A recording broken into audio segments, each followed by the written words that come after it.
invité d'honneur d'Alassane Ouattara à la fête de l'indépendance de la Côte d'Ivoire.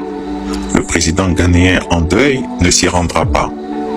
Alassane Ouattara et son 4e mandat sont maudits. Il porte la poisse en lui.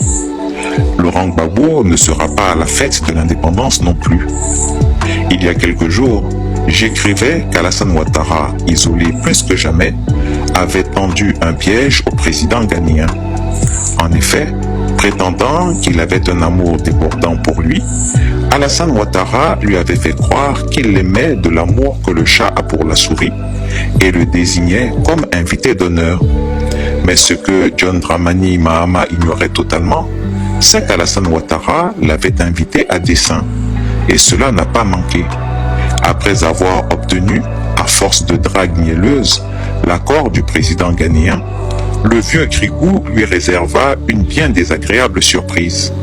De façon impromptue, il annonça sa candidature illégale à un 4e mandat, mettant du coup John Mahama Dramani dans l'inconfort. Comme il fallait s'y attendre, le gouvernement ghanéen a déconseillé au président Mahama de se rendre à Bouaké, ce qui serait sans aucun doute un adoubement de fait d'une forfaiture monstrueuse, ce qui ferait de M. Mahama un complice et co-auteur de la confiscation de la souveraineté du peuple ivoirien.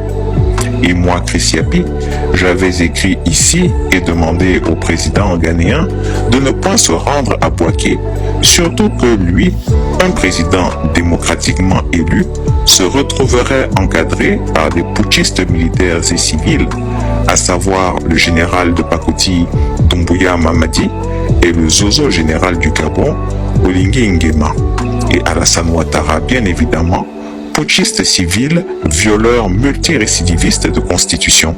J'avais fait cette demande, mais c'était sans compter sur la malédiction qui frappe le vieux Grigou, cet être malfaisant. Tout ce qu'il touche est maudit. Voilà que le despote Ouattara transporte sa poisse sur le président ghanéen. Qu'est-ce qui explique qu'à la veille de son départ pour la Côte d'Ivoire, un crash d'hélicoptère tue des ministres et de hauts dignitaires du pays, de surcroît de jeunes cadres valeureux et brillants, en lieu et place de ce vieil homme impotent lui-même, tandis que l'histoire, dans un monde plus juste, aurait offert à la sous-région un crash utile. En effet, un hélicoptère GAF Z9 de la force aérienne ghanéenne s'est crashé dans la région d'Adansi, à Kro-Foum, le matin du 6 août 2025 sur le trajet Accra-Obuasi, peu après son décollage à 9h12 GMT.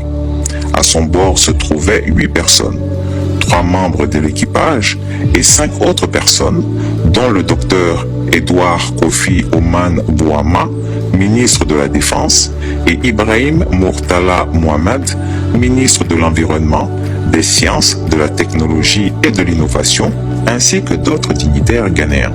Tragiquement, le président ghanéen ne pourra plus venir se prêter au jeu dramatique de l'assassinat de la démocratie en Côte d'Ivoire. Ceci est bien un signe indien qui prouve qu'Alassane Ouattara sera chassé du pouvoir et de la façon la plus humiliante.